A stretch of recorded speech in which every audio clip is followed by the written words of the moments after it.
नमस्कार, मैं हूं संजय शर्मा। आप देख रहे हैं 4 PM news network. Uttar Pradesh के घोसी चुनाव नतीजों ने लखनऊ से दिल्ली तक हड़कंप मचा दिया है। 2024 का चुनाव उत्तर प्रदेश के रास्ते से होके निकलेगा, ये सबने तय कर लिया है, मान लिया है। लेकिन इस रास्ते में इतने बुलडोजर खड़े हो जाएंगे, यह किसी ने कल्पना नहीं की थी। माना जा रहा था कि उत्तर प्रदेश में 72 सीटें, 75 सीटें, ऐसी सीटें जीतने का दावा कर रहे थे। कह रहे थे कि विपक्ष कहीं है ही नहीं, इंडिया गठबंधन कहीं है ही नहीं, ऐसे बड़े बड़े दावे कर रहे थे। और फिर एक उपचुनाव आया घोसी का। भारतीय जनता पार्टी से समाजवादी पार्टी में आए और समाजवादी पार्टी से विधायक बने दारा सिंह चौहान ने बड़ी शान के साथ समाजवादी पार्टी से इस्तीफा दिया और भारतीय जनता पार्टी में शामिल हो गए।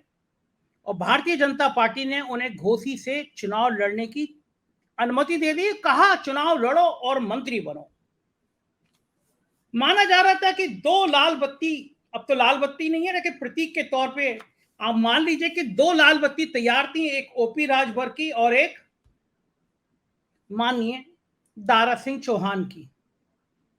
और वो चुनाव में कहीं हार ना जाए, दिल्ली दरबार ने पूरी तैयारी की थी। लोग कह रहे थे कि योगी जी पे थोड़ा कम भरोसा था दिल्ली दरबार को, इसलिए दोनों डिप्टी सीएम की ड्यूटी लगाई गई। मतलब ब्रजेश पाठक और केशव मौर्य से कहा गया कहीं योगी जी कोई लोचा ना कर दें, इसलिए चुनाव में जुट जाओ।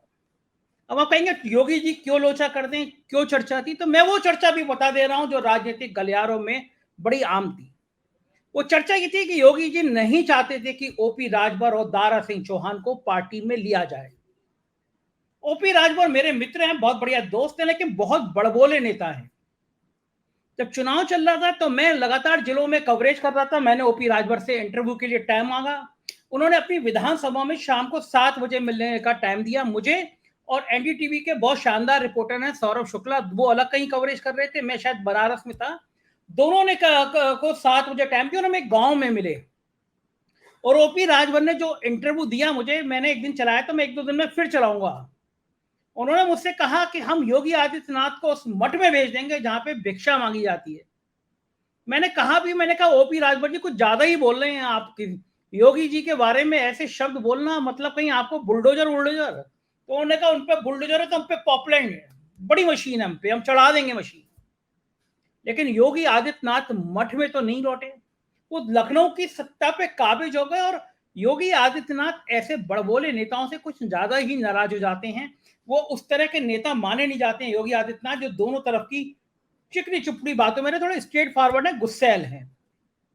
उसके बाद कई बार ओपी राजभर ने योगी जी को पटाने की कोशिश करी, लेकिन थोड़े अकड़े रहे योगी जी। लेकिन दिल्ली दरबार के मोदी जी और अमित शाह जानते थे कि पिछड़े अगर साथ नहीं आए और उत्तर प्रदेश में कुछ लोचा हो गया तो प्रधानमंत्री की कुर्सी, मोदी जी की कुर्सी कई किलोमीटर दूर हो जाएगी। लिहाजा सीधे ओपी राजभर और दारा सिंह चौहान को दिल्ली में अमित शाह जी ने बुलाया, बढ़िया कॉफी पिलाई, पकौड़े खिलाए, मिठाई खिलाई और कहा कि पूर्वांचल तो जीत कर दो, पूर्वांचल में तो एक तरफा वोटिंग होना चाहिए। लगी हुई सीट है आजमगढ़ और फिर बनारस, वहां से प्रधानमंत्री खुद निर्वाचित होते हैं, लिहाजा पूर्वांचल का पूरा रौंद दो। तैयारी हो गई, ज्वाइनिंग हो गई, और फिर योगी जी को झटका लगा। योगी जी को झटका इसलिए लगा क्योंकि ओपी राजभर की पार्टी के जो विधायक थे वो मुख्तार अंसारी के बेटे हैं, अब्बास अंसारी। योगी जी की पूरी राजनीति का सबसे बड़ा मूल बिंदु 3 लोग रहे हैं, अतीक अहमद, आजम खां और मुख्तार अंसारी। अतीक अहमद अल्लाह मियां को प्यारे हो गए, आजम खान निपटा दिए गए रामपुर में, और मुख्तार अंसारी जेल में है। हर विधानसभा में, हर लोकसभा चुनाव में योगी आदित्यनाथ मुख्तार अंसारी का नाम लेते हैं। लेकिन योगी आदित्यनाथ को बहुत झटका लगा जब मुख्तार अंसारी का बेटा जिस पार्टी में शामिल है, उस पार्टी को अमित शाह जी ने, जेपी नड्डा ने एनडीए गठबंधन का हिस्सा बना लिया। अगर साफ साफ शब्दों में कहूं तो अब मुख्तार अंसारी एनडीए गठबंधन का हिस्सा है। मतलब साफ साफ है, योगी आदित्यनाथ जिस पार्टी का चेहरा है, योगी आदित्यनाथ जिस पार्टी के कर्ता धर्ता हैं, वो भारतीय जनता पार्टी, वो एनडीए के नेता मोदी जी अब उस एनडीए का हिस्सा मुख्तार अंसारी का बेटा भी है। सोशल मीडिया पे लोगों ने ट्रोल किया, सोशल मीडिया पे लोगों ने पूछा पूछा कि योगी जी अब आप मुख्तार अंसारी के बेटा अगर वो जेल से छूट के आएगा तो उसके साथ मंच कैसे साझा करेंगे। अगर एनडीए की कोई बैठक होती है तो जाहिर बात है कि ओपी राजभर एनडीए के सहयोगी दल के नाते वो और उनके विधायक यानी मुख्तार अंसारी के बेटे भी उस एनडीए के मंच पर होंगे।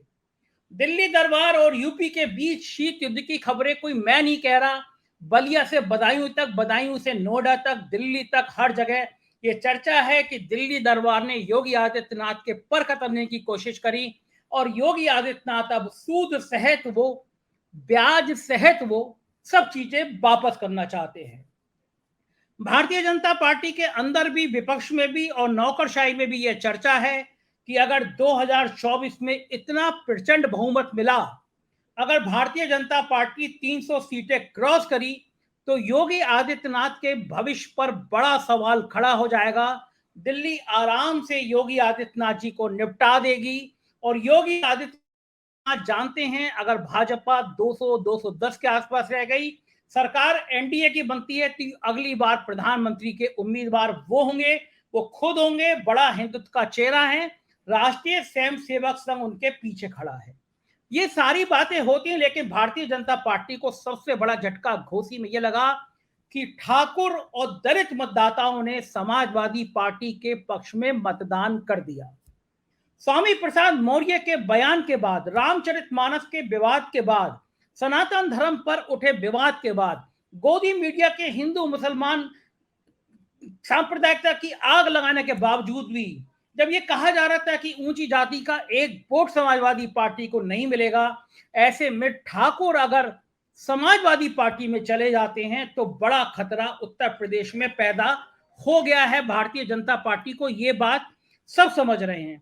सब इसलिए भी समझ रहे हैं क्योंकि अगर कांग्रेस और सपा का अलायंस होता है जो लगभग तय है, तो उस स्थिति में अगर कांग्रेस 10 ठाकरों को टिकट दे देती है और जो घोसी में प्रयोग हुआ, ठाकरों के साथ दलित, मुसलमान, पिछड़े, अति पिछड़े खड़े हो जाते हैं, तो भारतीय जनता पार्टी का 10 सीटों पर वही हाल होगा जो घोसी में हुआ है। और सबसे बड़ा सवाल यह खड़ा हुआ कि योगी आदित्यनाथ जो ठाकरों के एक छत्र नेता माने जाते हैं, राजनाथ सिंह दिल्ली दरबार में चले गए हैं, अगर उन योगी आदित्यनाथ के कहने के बावजूद भी ठाकुर समाजवादी पार्टी में जा रहा है तो भारतीय जनता पार्टी करेगी तो क्या करेगी, क्योंकि उत्तर प्रदेश में अगर इंडिया का ये गठबंधन मजबूत होता है तो जाहिर है भाजपा को बहुत बड़ा झटका लगेगा। पश्चिमी उत्तर प्रदेश के बड़े क्षत्रिय नेता हैं, उनसे मैंने बात करी, पूछा कि आखिर भाजपा में ठाकुर क्यों नहीं रुक रहे, क्यों चले गए, जबकि योगी आदित्यनाथ के रूप में एक इतना बड़ा चेहरा है।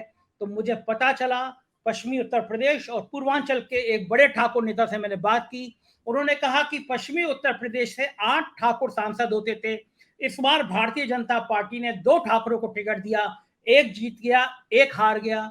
योगी आदित्यनाथ की कैबिनेट मिनिस्टर में कोई ठाकुर नेता नहीं है। ठाकुरों के प्रति लोगों की नाराजगी तो बढ़ गई, जैसे अखिलेश यादव की सरकार में यादवों के प्रति, मायावती की सरकार में दलितों के प्रति, और इस सरकार में लोग ठाकरों के प्रति थोड़ा गुस्सा तो जताते हैं कि सरकार ठाकरों की है, लेकिन हकीकत में ठाकरों का प्रतिनिधित्व, उनके काम कम हो रहे हैं।